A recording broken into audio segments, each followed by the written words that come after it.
दोस्तों दिवाली आ रही है और साथ ही वो पुराना घिसा पिटा हुआ ज्ञान भी आ रहा है कि पटाखे मत जलाओ, इससे प्रदूषण फैलता है। हर साल जब दिवाली नजदीक आता है तो हमें यही सुनने को मिलता है।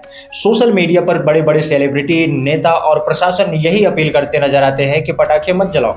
लेकिन दोस्तों, क्या सच में सिर्फ एक दिन की दिवाली ही प्रदूषण का एकमात्र कारण है या इसके दूसरे भी कारण हैं? आज इस वीडियो में हम आपको बताएंगे कि पटाखे हमें जलाना चाहिए या नहीं, आतिशबाजी को लेकर के सुप्रीम कोर्ट की नई गाइडलाइन क्या है और दिवाली के पटाखों से हमारा वातावरण वास्तव में कितना % प्रभावित होता है। तो वीडियो में आखिर तक जरूर बने रहें और अगर आपने अभी तक चैनल को सब्सक्राइब नहीं किया है तो जरूर कर लीजिएगा। तो चलिए विस्तार से इस बात को समझते हैं।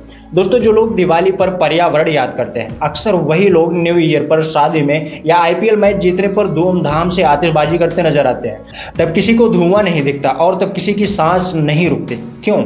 क्योंकि वहां इवेंट है, ग्लैमर है। और दूसरी तरफ हम आम लोग जो साल में सिर्फ एक दिन अपने परिवार के साथ खुशियां बांटना चाहते हैं, लेकिन पर्यावरण का हवाला देकर के हमारी खुशियों पर प्रतिबंध लगा दिया जाता है या उसे सीमित कर दिया जाता है।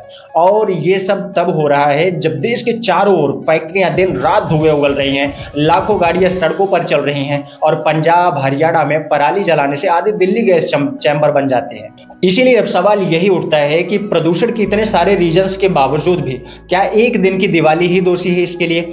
दोस्तों, दिल्ली जैसे शहरों में दिवाली के बाद ज्यादा प्रदूषण होने के ज्यादातर अन्य कारण हैं। इकलौता दिवाली पर जलाए गए पटाखे ही नहीं। अब बात करते हैं उस कानून के बारे में जिसे लेकर के लोग गलत अवधारणाएं बना रहे हैं। बहुत लोग कहते हैं कि सुप्रीम कोर्ट ने पटाखे बैन कर दिए हैं, पर असलियत यह है कि कोर्ट ने पूरी तरह प्रतिबंध नहीं लगाया है। प्रदूषण को लेकर के सुप्रीम कोर्ट ने साफ कहा है कि केवल दिल्ली की ही पब्लिक नहीं बल्कि पूरे देशवासियों की पब्लिक को साफ हवा लेने का हक है और यह उनका मौलिक अधिकार है। लेकिन परंपराओं का भी सम्मान इसके साथ होना चाहिए। हाल ही में एक सुनवाई में दिल्ली NCR के राज्यों ने सुप्रीम कोर्ट से आग्रह किया है कि दिवाली पर रात 8 बजे से 10 बजे तक केवल ग्रीन क्रैकर्स जलाने की अनुमति दी जाए। हालांकि सुप्रीम कोर्ट ने अभी इस पर अपना फैसला सुरक्षित रखा है। आगे देखते हैं कि कोर्ट क्या फैसला लेता है। लेकिन कई राज्य सरकारें पटाखों की बिक्री और उन्हें जलाने पर पूर्ण प्रतिबंध लगाए हुए हैं। ऐसा शायद इसलिए कि आम आदमी पर नियम थोपना बहुत आसान है, जबकि फैक्ट्री और कारों पर नहीं। अब जरा सोचिए, अगर पटाखे इतने ही बुरे हैं तो सरकार इन्हें बनाने वालों को क्यों नहीं रोकती? क्योंकि भारत में लगभग 10 लाख लोगों की रोजी रोटी पटाखा बनाने वाले फैक्ट्रियों पर टिकी है। तमिलनाडु के शिवकाशी में हजारों छोटी बड़ी फैक्ट्रियां हैं जहां औरतें, मजदूर, यहां तक कि बच्चे भी मेहनत करते हैं। ये उद्योग 6000 करोड़ रुपए से ज्यादा का कारोबार करता है। इन 10 लाख मजदूरों के घर का चूल्हा भी इन्हीं फैक्ट्रियों से जलता है। अगर सरकार सच में प्रदूषण रोकना चाहती है तो क्यों न इन फैक्ट्रियों के लिए नई टेक्नोलॉजी लाए या वैकल्पिक रोजगार दे? क्यों न सरकार ग्रीन पटाखे बनाने में निवेश करे ताकि परंपरा भी बची रहे और प्रदूषण भी कम हो? पर ऐसा कुछ होता नजर नहीं आता हमें कभी भी, क्योंकि टैक्स तो पटाखा उद्योग से ही आता है। बस जब जलाने की बारी आम जनता की आती है तो बैन लगा दिया जाता है। अब देखिए, हम ये नहीं कह रहे हैं कि प्रदूषण कोई मुद्दा ही नहीं है, बल्कि प्रदूषण एक गंभीर मुद्दा है।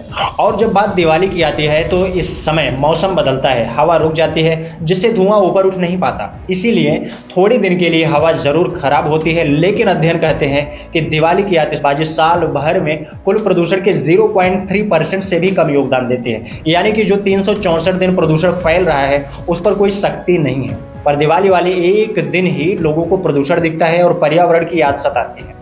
दोस्तों, मेरा बस इतना ही कहना है कि दिवाली मनाइए, आतिशबाजी करिए, लेकिन जिम्मेदारी से और सुरक्षा का पूरा ध्यान रखते हुए, क्योंकि दिवाली सिर्फ एक त्योहार नहीं बल्कि हमारी संस्कृति, हमारी परंपरा और हमारी पहचान भी है। जो लोग कहते हैं कि पटाखे मत जलाओ तो उन्हें समझना चाहिए कि ये सिर्फ बारूद नहीं बल्कि हमारी भावनाओं की चमक है, हमारे बच्चे की खुशियां इसमें समाहित है।